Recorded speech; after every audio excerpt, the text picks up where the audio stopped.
Eternals is such a blind spot culturally to all but the most die-hard Kirby fans, or contemporary readers who grew up with them.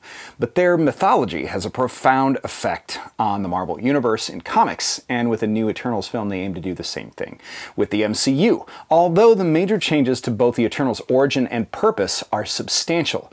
And that aside, it makes for a movie that I have some somewhat mixed feelings about, although not entirely negative. I'm Dan Umpton, and this is the Doomcast.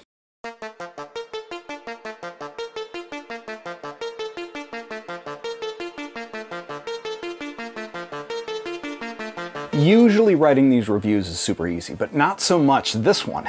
I'm really struggling to decide how much I actually like the Eternals film, and why? On the one hand, it's a very outlier cosmic property in a cosmic universe of outlier cosmic properties. But two, it's managed to serve as a vehicle to introduce really important concepts in the MCU, and I felt like the rest of the movie was kind of incidental to those introductions. We'll get to that. But in the process, there certainly are high points. So let's start with the comic Eternals. Jack Kirby created the Eternals when he returned to Marvel after the cancellation of the New Gods at DC.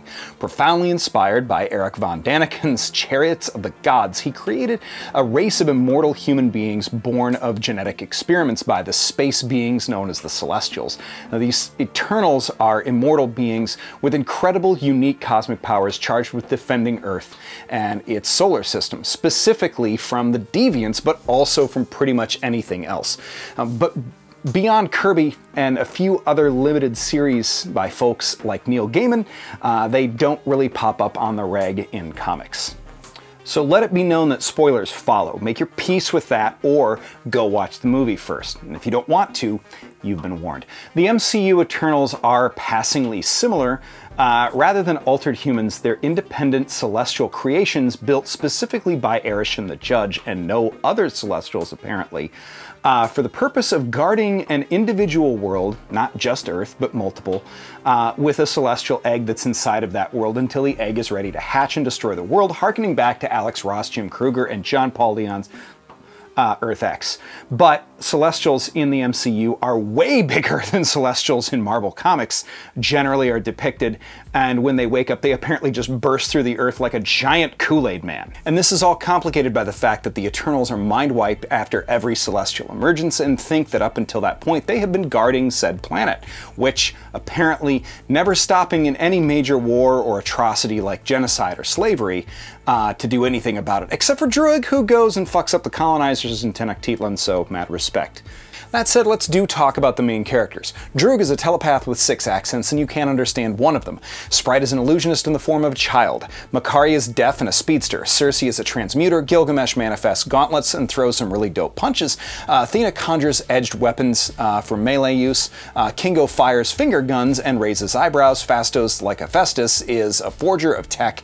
Ajax is a healer, and Icarus has eye-beams, flies, and has super strength. And did you catch that a lot of them intentionally parallel specific Justice Leaguers? Yes, I'm sure that they picked exactly these Eternals specifically for that reason.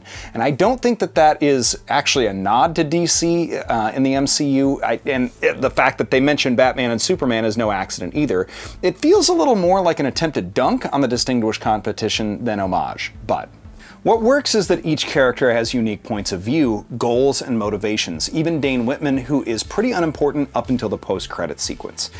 That's impressive with that many characters. Each one of them feels like we should be invested. The problem I think reviewers and myself are running into is that all of this feels a little like there is no need to be invested. That these characters and their story are sort of a stop-off before a larger development. And that larger development and the weight of it is all carried in the post-credit sequences. A guide-in, a side story. The rest of the movie is just a filler arc. That said, with the post-credit sequences, great choice in casting Patton Oswalt as Pip the Troll, even if the CGI looks real weird, and Harry Styles as Eros. Also, the whole thing with Dane Whitman and the Ebony Blade really would have been interesting to actually put him in the movie as Black Knight at all. On its face, I think it's a great film with some real weird flaws, The deviants never feel like a threat, and they just feel like generic monsters for the most part. Even a specific one is framed as a character and gets no actual characterization whatsoever. The real threat is, of course, internal, and as a result, some of the most compelling characters do wind up dead, which is also pretty ambitious and interesting, but their eternal costumes also felt so similar as to be generic and not really Kirby-esque like I was hoping for. Somewhat inexplicably, Kingo just disappears in the last act, and everyone is just fine with that, I guess? It's got a lot of fun bright spots, but overall the vast difference from the Guardians of the Galaxy, the MCU's other offbeat property, is notable. It lacks some of the charm and quirkiness, and I think that the biggest detractor is that the entirety of this film seems like it's trying to do something very fresh and very new, with elements that feel entirely too familiar already.